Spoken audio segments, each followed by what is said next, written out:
नमस्कार दोस्तों, कैसे हैं आप सभी। तो आज आप लोगों का बहुत बहुत स्वागत है हमारे इस न्यू वीडियो में, जिसमें आज हम वॉल्यूम 3 को बिल्कुल तहस नहस कर देते हैं, खत्म कर देते हैं। हमारी तैयारी को आगे बढ़ा लेते हैं। सीबीएसई बोर्ड 2025 को अकाउंट्स का ये जो बोर्ड एग्जाम आने वाला है 26 मार्च को, उसको आज हम बढ़िया से तोड़ देंगे। ठीक है भाई।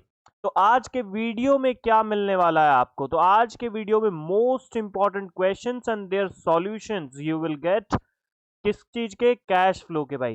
कैश फ्लो 6 मार्क्स का वेटेज रखता है आप लोगों के एग्जामिनेशन के।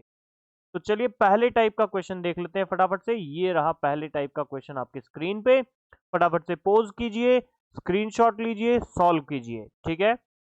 तो देखिए, जो पहले टाइप का क्वेश्चन है वो सिर्फ एक एक्टिविटी पे बेस्ड है। देखिए, इन्वेस्टिंग एक्टिविटी। ठीक है। जनरली आपका इन्वेस्टिंग बहुत मोस्ट कॉमन है भाई। इन्वेस्टिंग, उसके बाद ऑपरेटिंग। ठीक है। देन अगर पूछेगा तो फाइनेंसिंग। अगर सिंगल आपका क्या पूछेगा, एक्टिविटी निकालने को पूछेगा, तो सबसे पहले investing, then operating, then financing बारी आती है। ठीक है। इन्वेस्टिंग बहुत ही अच्छा एक ऑप्शन होता है, बिकॉज उसमें एक एसेट अकाउंट बनता है। ठीक है। जैसे यहाँ मशीनरी है तो मशीनरी का अकाउंट बनेगा।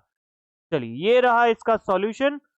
पॉज कीजिए, स्क्रीनशॉट लीजिए और चेक करिए क्या गलती है, क्या उसमें चेंजेस करने थे और क्या मिस्टेक आपने करी है।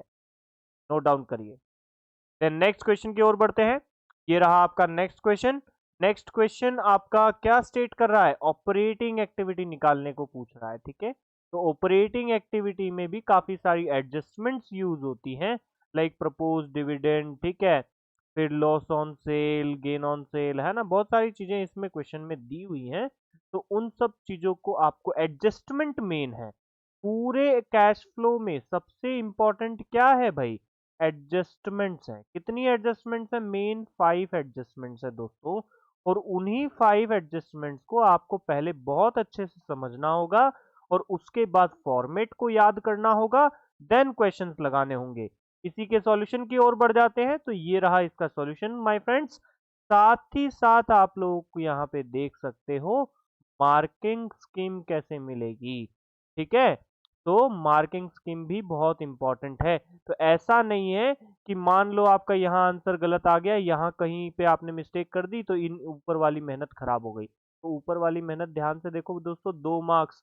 और ये जो आपका मेन ये 8,50,000 आपने निकाला, उसका 1 मार्क्स, मतलब टोटल ऑफ 3 to 4 मार्क्स आपके इस स्टेप से पहले मिल सकते थे। ठीक है। तो स्टेप मार्किंग रहेगी कैश फ्लो में, ध्यान रखिएगा। चलिए आगे बढ़ते हैं। ये रहा आपका स्क्रीन पे नेक्स्ट क्वेश्चन, जो कि एक कॉम्बिनेशन टाइप का क्वेश्चन है।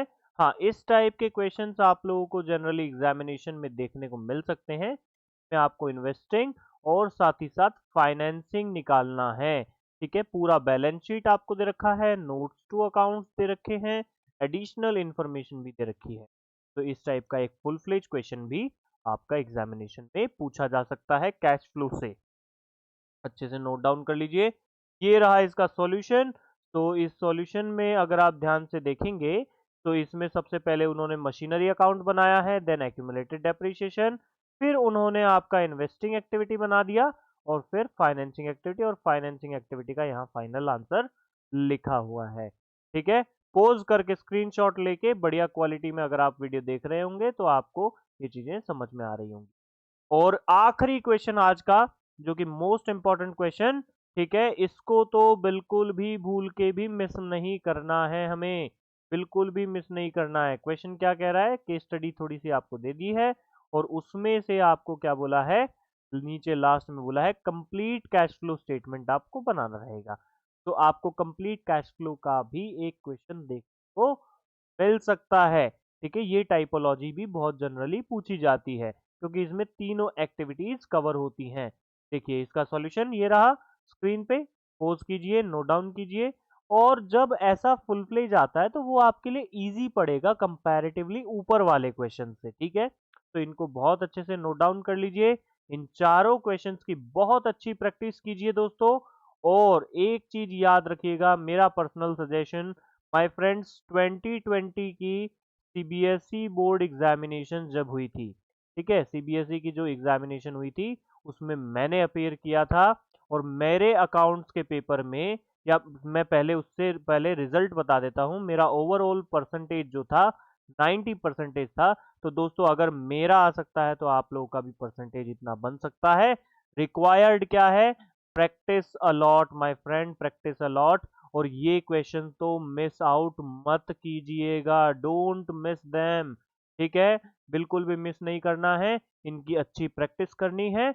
और एक मेरा पर्सनल सजेशन रहेगा, मेरा पर्सनल सजेशन ये है कि आप पार्ट बी पहले स्टार्ट करें, पार्ट बी पहले स्टार्ट करें। अभी गैप डेज जितने हैं, रेगुलर गैप डेज में कम से कम 5 तारीख तक, ठीक है, 5 फेब तक दोस्तों, सॉरी 5 मार्च तक दोस्तों, आप लोगों को क्या करना है, एक एक सैंपल रोज लगाना है पार्ट बी का, कि आपका पार्ट बी में स्पीड बढ़ जाए, और पार्ट बी को आप मेन एग्जाम के दिन में 40 मिनट के अंदर खत्म करें।